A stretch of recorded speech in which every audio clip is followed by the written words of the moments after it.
Dos novelas clásicas para terminar el año, te las tengo. Frankenstein de Mary Shelley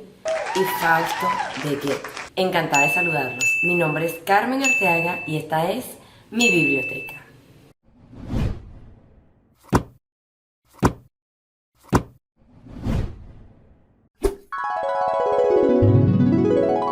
El final del año siempre es una ocasión como para tomarse una pausa y reflexionar sobre nuestra vida, y yo quise hacer un video sobre estas novelas, aunque estoy un poquito afónica, vamos a hacer el esfuerzo,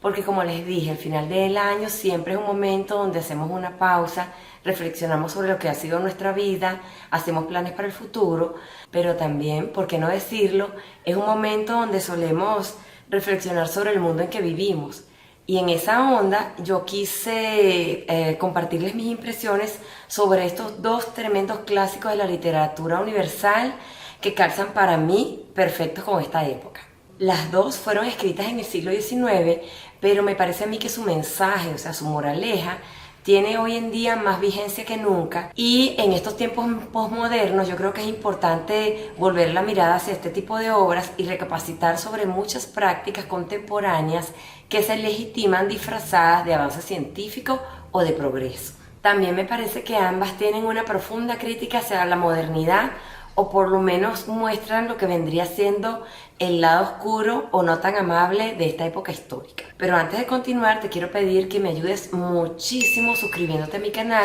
dándole me gusta a este video y haciéndome comentarios, por ejemplo, desde dónde me ves, que eso me ayuda muchísimo y para ti es totalmente gratuito. Comienzo entonces con mi reseña. La primera es Frankenstein o el moderno Prometeo de Mary Shelley, que fue publicada por primera vez en el año 1818, es decir, principios del siglo XIX,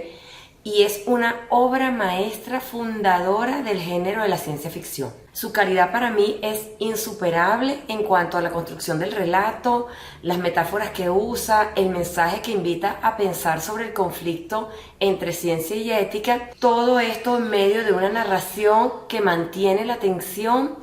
y el suspenso en alto, y cuando la leí no pude evitar pensar que las obras que yo había leído inmediatamente antes o las que leí inmediatamente después eran bastante pálidas, aunque eran material de calidad, realmente quedaban muy por debajo, en mi opinión, de la calidad que tiene esta obra. Y lo más asombroso de todo es que su autora apenas alcanzaba los 20 años de edad al momento de concebir esta novela. Y es que Mary Shelley para mí fue una mujer extraordinaria en todos los sentidos. Y mucho de ese carácter extraordinario se explica por el hogar donde ella creció. Para empezar, ella fue hija de William Godwin y de Mary Wollstonecraft, espero haberlo pronunciado bien, que fueron lo que hoy en día conoceríamos como precursores del pensamiento anarquista y del feminismo. El padre de Mary Shelley le ofreció a su hija una amplia educación y acceso a todo tipo de literatura, y al mismo tiempo su casa era un lugar de reunión o de encuentro de intelectuales y artistas de la época. Además, el señor Godwin era un defensor acérrimo del derecho del individuo a imponer su deseo y su voluntad individual frente a los convencionalismos sociales. Por supuesto, todo esto tuvo profunda influencia en su hija e hizo que Mary Shelley fuera una criatura dotada de un espíritu más irreverente que el común de sus contemporáneas. Tanto que siendo apenas una quinceañera, ella se hizo amante primero y luego se escapó con el poeta Percy Shelley, que más tarde fue su esposo. Este romance significó una tragedia, porque él estaba casado y con hijos, y su esposa se suicidó a raíz del abandono de su esposo. A partir de su vida, ellos salen de Inglaterra, llevan una existencia errante por toda Europa, particularmente por los Alpes suizos, y allí se encontraban o se unían en ocasiones con Lord Byron y su pandilla, a quienes ellos conocían desde su temprana juventud en su país natal. Por cierto, yo no puedo dejar de señalar que la relación de Mary con Percy Shelley sirvió para evidenciar que su papá era el típico librepensador que propugnaba la libertad sexual y el amor libre para las mujeres, siempre y cuando estas mujeres no fueran miembros de su familia. Porque a raíz del escándalo que se desató con la relación de Mary Shelley con su esposo, él le dio la espalda por completo a su hija. Esta ruptura con su padre fue tan significativa en la vida de la autora que hay interpretaciones de su novela Frankenstein que sostienen que la historia es una metáfora de la relación con su padre, en el sentido de que relata el sufrimiento de un ser que fue creado según el deseo o el diseño de un tercero, que luego aborrece su propia creación y lo obliga justamente a vagar en soledad por el mundo. Entrando en la novela, es ampliamente sabido que la idea surgió en una velada con Lord Byron, donde él propuso que los asistentes escribieran cada uno una historia de terror. Y Mary, que era considerada, por decirlo menos, uno de los talentos más modestos del grupo, fue la que desarrolló una obra absolutamente trascendental. Con respecto a su estructura, lo primero que tengo que decir es que para lo trascendente que ha sido, es más bien una novela corta. En la edición que yo tengo aquí tiene 266 páginas y debemos decir que es una obra que se lee rápidamente, se puede despachar en 3 días, aunque en mi caso a mí me tomó unas 3 semanas, porque tiene una estructura como de descenso al infierno, y la anticipación de que la situación iba a empeorar exponencialmente me generaba tanta tensión que yo tenía que descansarla por lapsos de 3 o 4 días. El relato es impulsado por varios narradores, tiene un formato epistolar, entre los que se cuentan lo de un explorador británico que le escribe cartas a su hermana.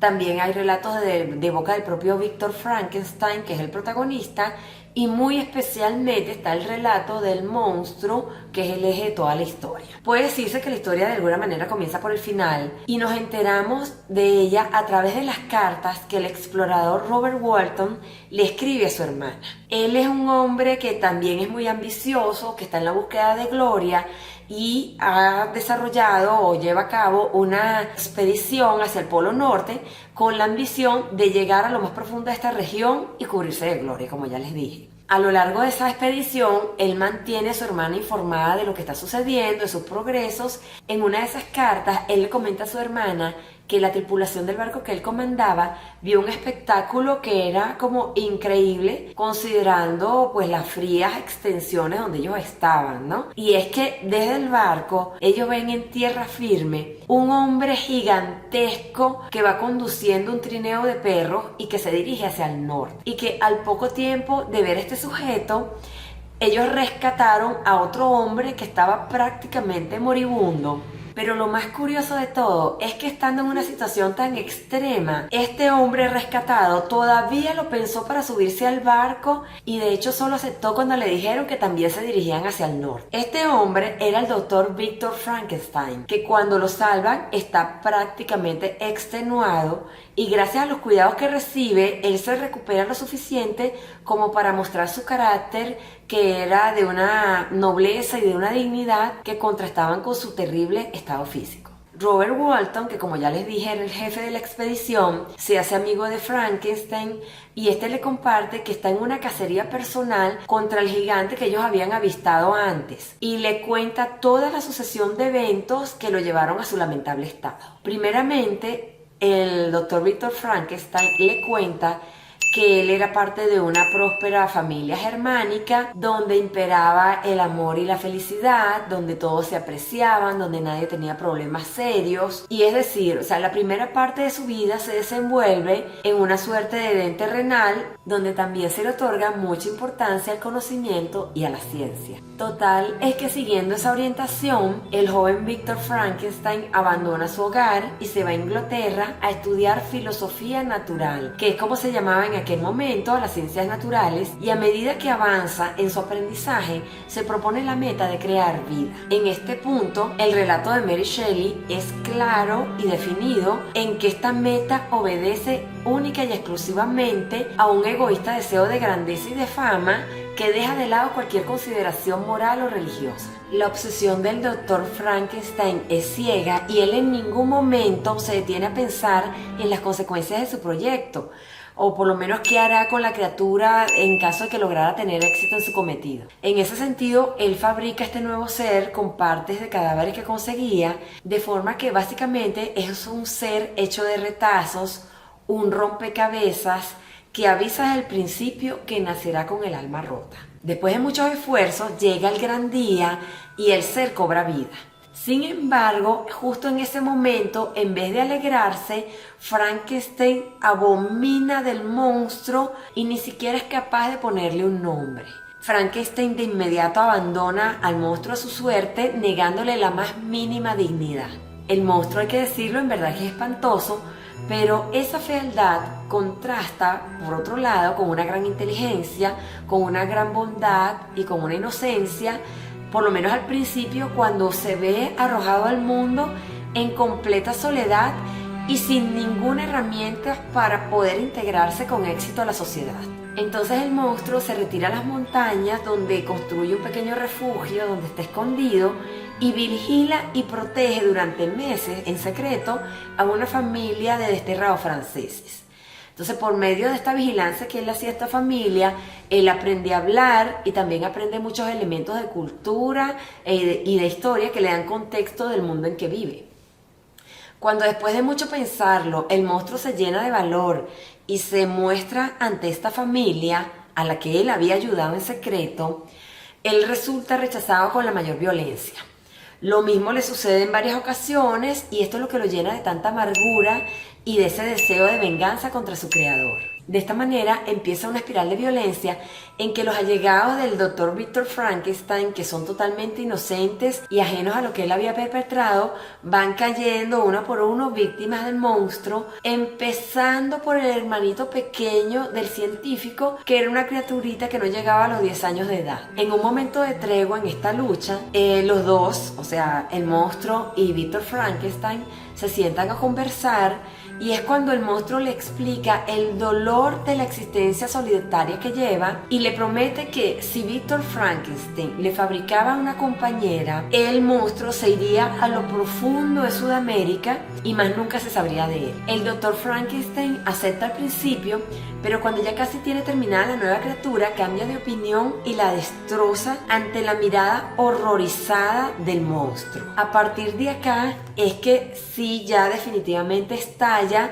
un enfrentamiento definitivo entre los dos, que es el centro de la historia. Con el transcurrir de los acontecimientos nos damos cuenta de que la novela es más que un simple relato de terror, porque nos plantea profundas reflexiones acerca de la identidad, de la soledad y sobre todo de las consecuencias de una ciencia sin ética. Yo debo decir que a pesar de su furia asesina, a mí el personaje del monstruo me inspiró muchísima compasión y uno termina preguntándose quién es el verdadero monstruo, si este ser deforme y artificial o la sociedad moderna con su insensibilidad. En cuanto al otro protagonista, el Dr. Frankenstein,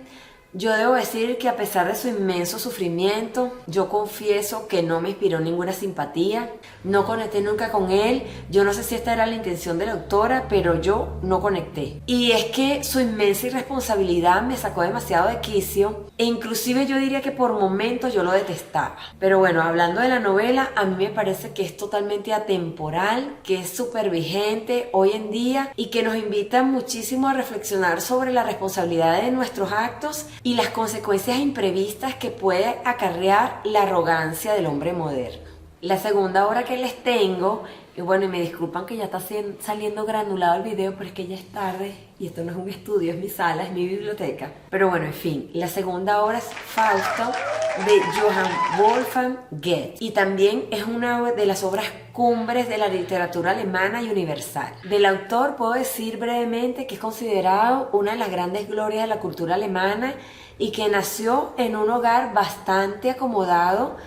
a mediados del siglo XVIII y al igual que Mary Shelley, su padre se esmeró para que recibiera una educación realmente exquisita. En cuanto a esta obra, yo supe por esta edición que tengo acá, que es de Libros del Nacional, que la leyenda está basada en un personaje histórico del cual existen muchas versiones y muchas leyendas. Esta obra fue publicada en dos partes, la primera en 1808 y la segunda en 1832, con lo que podemos decir que es contemporánea con Frankenstein, y me parece a mí que comparte con esta obra esta crítica al clima intelectual de la modernidad de principios del siglo XIX. Propiamente no es una novela, sino más bien es una obra de teatro y está escrita fundamentalmente en versos rimados en su idioma original. Confieso que no se me hizo nada fácil leerla por el estilo, por lo densa que se me hizo y porque yo necesitaba mucho contexto para poder entenderla, y que afortunadamente esta obra sí me daba el contexto,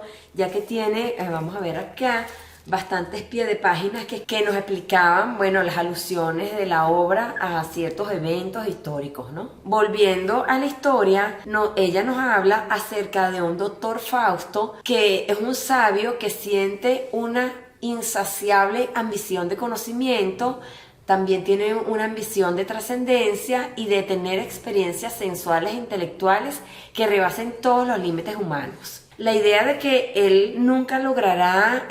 llegar a poseer todo el conocimiento que existe en el universo y llegar a tener todas esas grandes experiencias que él se imagina, lo frustra tanto que él llega a inclusive a pensar en el suicidio. Estando en esa desesperación, se le aparece a Mefistófeles en forma de un perro negro que luego adopta una figura humana. Entonces él le ofrece un pacto que consiste en que el diablo le satisfará cada deseo, cada conocimiento y cada experiencia vital que a Fausto se le ocurra, pero cuando se encuentre en un momento de plenitud absoluta, inmediatamente Mefistófeles tomará su alma y Fausto será condenado al infierno. Este pacto define el curso de la obra, por supuesto, y da lugar a un viaje de Fausto por todas las épocas y los lugares de la humanidad. En su primera gran aventura, que está en la primera parte de la obra, Fausto conoce a Margarita, que es una muchacha humilde, de un carácter puro e inocente, y que va a ser la primera víctima del egoísmo de Fausto. Con este episodio, para mí, Goethe explora cómo la irresponsabilidad en la búsqueda de la satisfacción personal puede causar la destrucción de vidas ajenas. Después de esto, Fausto, bueno, tranquilo y sin nervios, sigue su travesía con Mefistófeles a través del tiempo y del espacio, llegando a conocer y a seducir a la mismísima Helena de Troya, con la que incluso llega a tener un hijo, ¿no? También se encuentra con Alejandro Magno, con el poeta griego Homero, se encuentra con Julio César y con una serie de personajes históricos y mitológicos que representan la satisfacción vanidosa del deseo de poseer lo que sería el epítome de la belleza, del placer sensual, del poder, de la sabiduría y del refinamiento estético. Este es un libro que definitivamente tiene muchísima tela para cortar, pero a mí particularmente me llamó muchísimo la atención el episodio de su encuentro con el homúnculo, que es un ser que, al igual que el monstruo de Frankenstein, ha sido creado artificialmente en un laboratorio por Wagner, que es el asistente y el discípulo de Fausto. Al contrario que la criatura de Frankenstein, este homúnculo más bien es un ser presumido que se siente superior al resto de los mortales porque él es un producto de la ciencia y en ese sentido él tiene, según él, mayor pureza o mayor perfección. En todo caso, este pobre homúnculo desea experimentar una vida plena, pero esto le es imposible porque él no puede salir del espacio artificial del laboratorio. Yo encuentro acá un cuestionamiento de Goethe también hacia las supuestas bondades de los avances científicos y tecnológicos que ya se veían en su época y que lo llevan a mostrar, al igual que Mary Shelley, serias dudas sobre los resultados de esa ambición del hombre moderno de jugar a ser Dios. Volviendo al personaje de Fausto, literalmente después de mucho vivir, él se embarca, no podíamos esperar menos considerando que es una crítica al hombre moderno, en una utopía donde él desarrolla un proyecto de construir una tierra nueva para la humanidad para ser recordado por siempre. Es en este momento donde se va a ver si él realmente logra su proyecto o no, donde se definirá si Mefistófeles logrará adueñarse del alma de Fausto o no. Como conclusión, yo puedo decir que tanto Frankenstein como Fausto para mí son dos obras asombrosas, tanto como piezas literarias como por lo visionarias que fueron